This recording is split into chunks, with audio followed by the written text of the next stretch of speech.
You're not tired. That's the lie you keep telling yourself because it's easier than the truth. The truth is, you've gone soft. Not weak, soft. You wake up every day knowing exactly what you should do, and you choose not to. You call it exhaustion. You call it burnout. You call it needing a break. But deep down, you know what it really is. It's avoidance. Avoidance of effort. Avoidance of discomfort. Avoidance of the version of you that would actually demand something. And every time you choose comfort, something dies.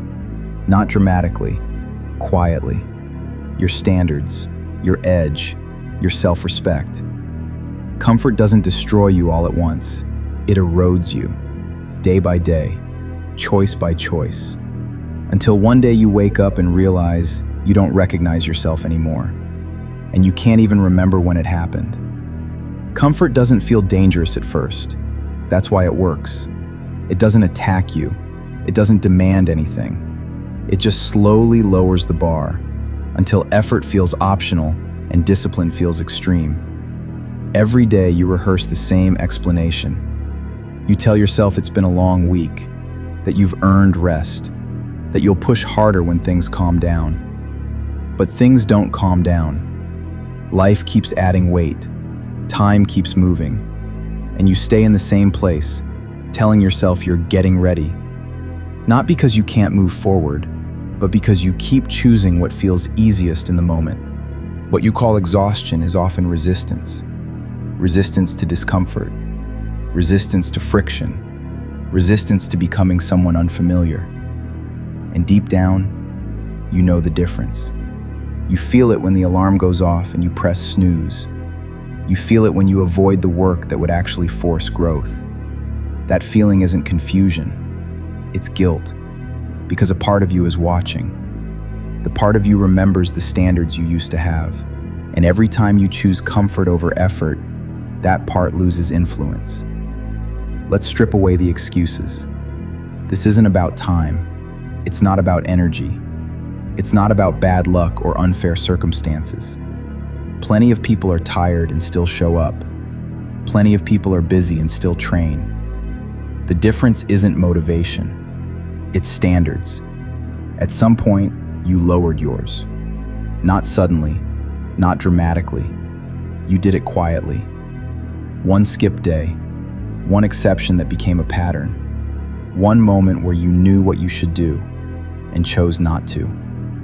You didn't fail, you adjusted. And over time, that adjustment became who you are. Here's what nobody warns you about when you lower your standards. You don't just lose progress, you lose self-trust. Every promise you break to yourself weakens your word. Every shortcut tells your mind you can't be relied on. Every delay teaches you that discomfort is something to avoid, not face. And once self-trust erodes, everything becomes harder. Decisions drain you. Commitments feel heavy. Even small challenges feel overwhelming. Not because they are, but because you don't believe you'll follow through. That's the real exhaustion. You might call it low energy. You might call it burnout. But it's something deeper. It's the weight of knowing you could be more and choosing not to be. That internal contradiction creates pressure. And pressure, when ignored, turns into frustration, then resentment, then numbness.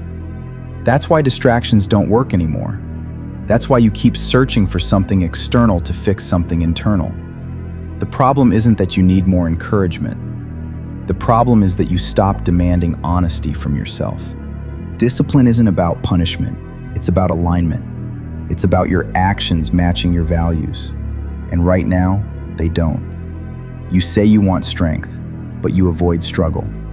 You say you want confidence, but you avoid situations that could build it. You say you want respect, but you break promises to yourself in private, then wonder why self-respect feels fragile. Confidence doesn't come from affirmations. It comes from evidence, from doing the hard thing repeatedly, from showing up when it would be easier not to, from proving to yourself that your words still mean something.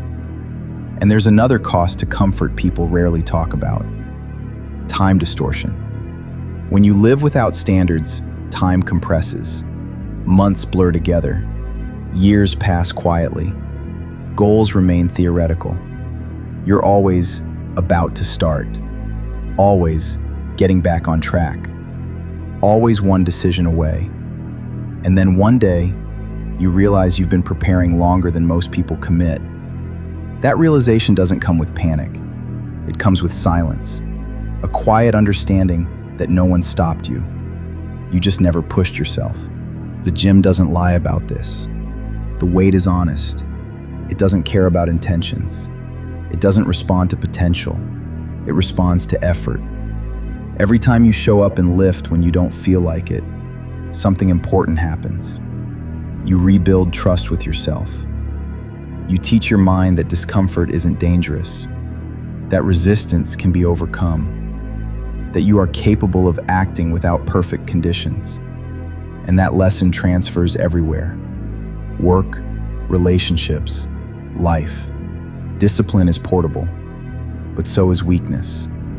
And here's the uncomfortable truth: choosing discipline will make you lonely at first. Not because you're better than anyone, but because most people avoid discomfort. When you raise your standards, you separate yourself. When you stop negotiating, you stand alone more often. When you take responsibility seriously, excuses become unacceptable.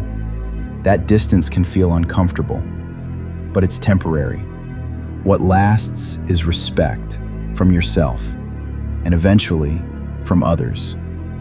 Discipline doesn't make life smaller. It makes it quieter.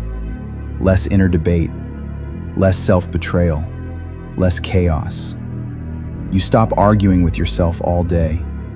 You know what needs to be done, and you do it. That's freedom. Not ease, not pleasure, just clarity. Right now you're in an ordinary moment. Nothing dramatic, just a decision point. And these moments decide everything. Not the big speeches, not the emotional highs, but the quiet choices made when no one is watching. You can close this video and return to familiarity, or you can decide that something ends today. Not every flaw, just the habit of waiting, the habit of lowering the bar, the habit of treating your potential like it's optional. That version of you has had enough chances. You don't need a perfect system. You don't need confidence. You need movement. One deliberate action. One uncomfortable decision. One step that breaks the pattern. Go train. Go work. Go face the thing you've been avoiding. Not to prove anything to the world, but to restore trust with yourself. Because momentum doesn't come from belief. Belief comes from momentum. And once you move, even imperfectly, something shifts. The fog lifts. The noise quiets. The weight becomes manageable. You remember something important. You were never incapable. You were just undisciplined. And discipline is a skill built through action. Not tomorrow, now. You're not behind, but you are running out of tolerance for staying the same. And that matters. This moment is asking something of you. Answer it, and you decide who you're going to be.